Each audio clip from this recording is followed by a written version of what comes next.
The Story of Kwanzaa by Donna L. Washington, illustrated by Stephen Taylor. Kwanzaa time has come at last. Now it is time to light the candles on the Kinara. It is time to fly the Bendera, listen to the old stories from Africa, wear African clothes, and eat good food. It is time to make gifts for friends and celebrate the good things in all people. Kwanzaa is not a religious holiday like Hanukkah or Christmas. Kwanzaa is an American festival that honors African America. It starts on December 26th, the day after Christmas. It is a time when we stop and remember the past as we work together for the future. The history. Some of our ancestors came from Africa. They were proud and beautiful people. Some of them lived in great kingdoms. Their rulers wore ivory, gold, and precious stones. They were great warriors. Some of them lived in smaller family groups. They traveled together with their livestock. Some lived in small villages or in the rainforests. They worshipped their own gods and had their own festivals and holy days. They made music and art and told stories of their ancestors. When the Europeans came to Africa, all of that changed. Many of the Africans were captured and taken away on ships. They did not know where they were being taken or what was going to happen to them. When they reached land, they were sold as slaves. Much of their traditions and history were lost. The enslaved Africans created new traditions, and they made up new stories. Many of their stories were about a very smart rabbit, Bra, shortened from brother or Brer Rabbit, was very small and always in trouble. Brer Rabbit did not use his muscle to escape his enemies, he used his brain. These stories were really about the slaves and the slave owners. The enslaved Africans fought against slavery in many ways. In their stories, they spoke of freedom. In their churches, they sang beautiful spirituals about freedom. They even stole away north to freedom. As time passed, many Americans began to see that slavery was wrong. America divided into two parts. In the northern part of the country, many people were against slavery. In the southern part, many people favored it. In the north, the people worked in factories and used machines. They did not need slave labor.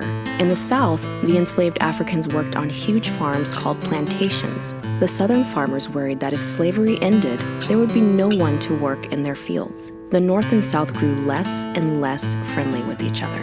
When Abraham Lincoln became president, the southern states feared he would tell them to free the slaves. They decided to secede from, or leave, the Union. They wanted to be their own country. America had a civil war.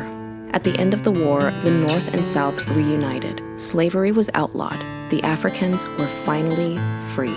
The African Americans were free, but they did not have many of the civil rights offered to other Americans. Civil rights are the basic freedoms that every citizen in our country has. These rights were won for African Americans through the Civil Rights Movement. Because of the work of many people, African Americans have the right to vote, attend any school or college, get good jobs, live where they want, and sit anywhere they choose. Each new right was won only after great struggles. In 1966, a man named Dr. Maulana Karenga was one of the people involved in the Civil Rights Movement. As a part of his fight for African America, he created a festival. He called this festival Kwanzaa. The 7 days of Kwanzaa. Kwanzaa is a word that comes from Swahili.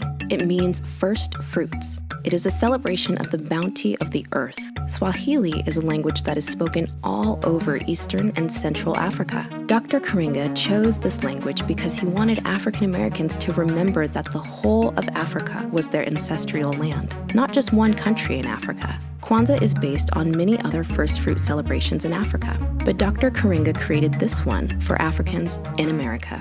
Kwanzaa is based on 7 principles or beliefs. We call these beliefs the Nguzo Saba.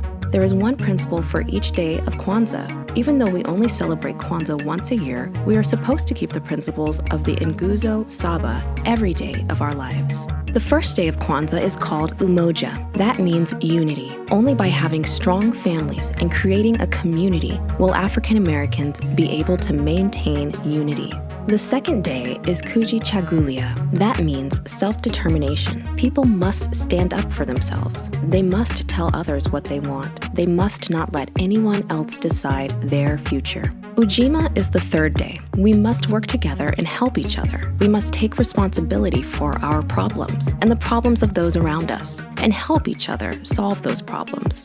The fourth day is Ujamaa. This means that we support African American businesses. The 5th day is Nia. Nia means purpose. African Americans must make it their purpose to maintain the dignity of their ancestors. It is important to maintain families, build communities, attend colleges, and open businesses. Their purpose must be to claim their rightful place in the world. Day 6 is Kuumba. This word means creativity. Our ancestors made music, danced, and created beautiful works of art. It is up to us to create our own art. We must work to make our community proud.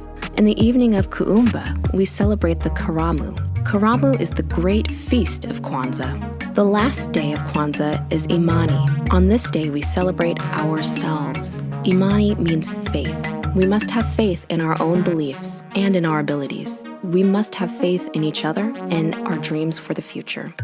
Getting ready for Kwanzaa. The table. There are some special things that belong on the table at Kwanzaa time.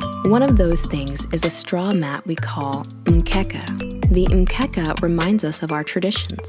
It is a place to start building our future. The mazao and muhindi belong on top of the mkeka. Mazao are fruits and vegetables. They stand for unity. They represent the rewards of working together. Muhindi are ears of corn.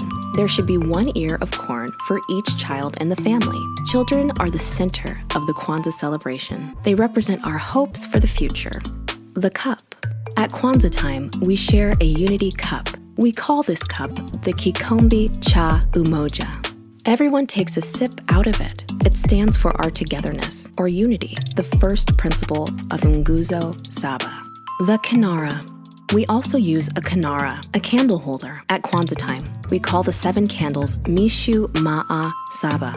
They are red, green, and black. These are also the colors of the bendera. The bendera is the African American flag. It was originally created by Marcus Garvey, a revolutionary who worked for the welfare of African Americans. The red is for the blood of the African people. The black is for the face of the African people. And the green is the hope for new life. There is a proper way to set up the kinara. As you face the kinara, 3 red candles should be on your right, 3 green candles on the left, and a black candle in the middle. We light a candle for each day of Kwanzaa. On the first day, we light the black one. On the second day, we light the black one and a red one. On the third day, we light the black one, a red one, and a green one. We continue this pattern until Imani, when all the candles are lit. The kinara stands for the first African men and women. The celebration. There are many different ways to celebrate Kwanzaa. Many people start by asking, Habari Gani? That means, what's the news? Then someone, usually a child, answers with the Nguzo Saba of the day. Then you light the candles. After you light the candles, you talk about the belief of the day. You might tell a folk tale, talk about a famous African American, or tell how the Nguzo Saba affects your life. It should be a time to share your thoughts. You can stay home with your family or find out what is going on in your community and join other people. After the candles and sharing, people call Harambe. It means let's pull together. Food is a very big part of the celebration. Every night of Kwanzaa, you can try dishes from places where ancestors of African Americans lived. One night you could have Zambian food. The next night you could have food from the Sudan. Then you could try the Ghanaian food. This is a good way to warm up for the big night. Karamu should be a great feast. On the night of Karamu, there are many ways to enjoy the feast. You could have a dinner party or go to an African restaurant. This is a night you share with many people. Karamu. Karamu is a very special night. This is the night of the biggest party of Kwanzaa. One of the most important parts of Karamu is the food. There should be a lot of food. At the feast, there can be African and African American music, dances, art, and stories. You could also have speeches.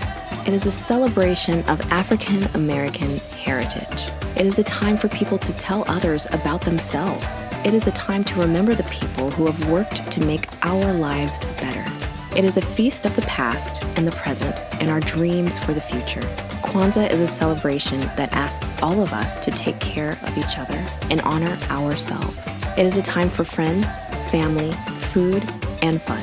So light the candles, fly the bendera, eat. Kwanzaa yenu iwa na heri. May your Kwanzaa be a happy one.